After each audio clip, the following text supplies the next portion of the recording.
Hello and welcome to Castanet's Week in Review. I'm Jen Zielinski. Our top story, a stray bullet that narrowly missed the heads of two young girls has their father up in arms and looking for an apology. The incident happened Sunday night when an 18-year-old man shot a gun at a coyote who was chasing livestock and missed. The bullet smashed through the bedroom window of the Jardine house. The girls screamed out that the glass had broken on their window.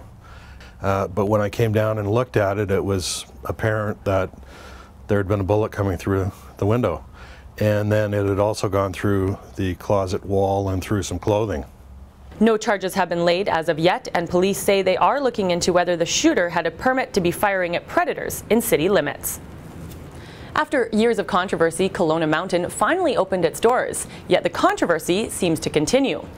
The Vineyard and Bridges development is in a mortgage dispute over $8 million and is being asked to repay in full. But the Kelowna Mountain owner, Mark Consiglio, says the $8 million figure is their number, not the real amount owing.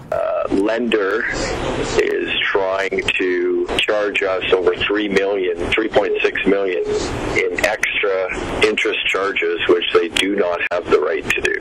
Consiglio says he will be going to court to quash the extra interest being claimed.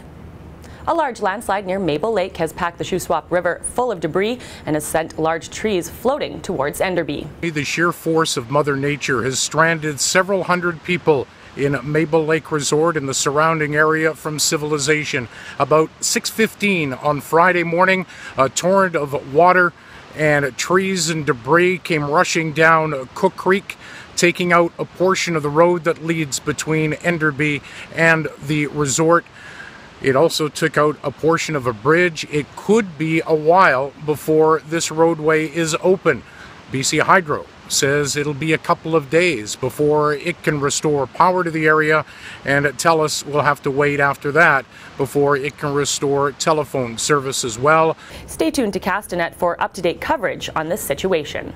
Castanet brought you an exclusive story about one man's quest to take care of what he called nuisance trees on his neighbor's property without the proper permission.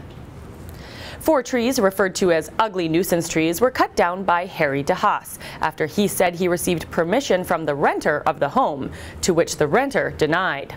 The removal of the trees was in no way malicious or intended to cause harm to anybody or anybody's property.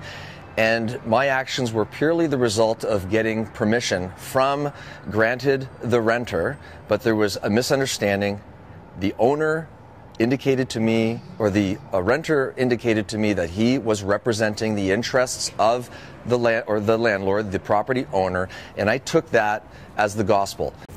Castanet has learned 3 of the trees were actually on city property, and they were not unhealthy. Therefore, the city will be dealing with Haas accordingly. It's time to go fish. Grab your rod and tackle and head out to Shannon Lake or Hall Road Pond. Hundreds of fish were dumped into the waters for the Regional Parks Urban Fishery Program, where youngsters under the age of 15 are encouraged to fish. And that's what it's meant for, you know, to get the young kids out and to try to experience it. And hopefully, if they enjoy it and they have a good experience, they'll become anglers for the rest of their lives. And that's where, you know, we get them out early and try to get them to enjoy the sport of fishing. Every weekend from now until July 15th, kids can fish for rainbow trout without a license and keep up to 1 fish per day. Well, that wraps up Castanet's Week in Review. I'm Jen Zielinski. Thanks for watching. Remember to send your news tips to news@castanet.net and follow us on Twitter @CastanetNews.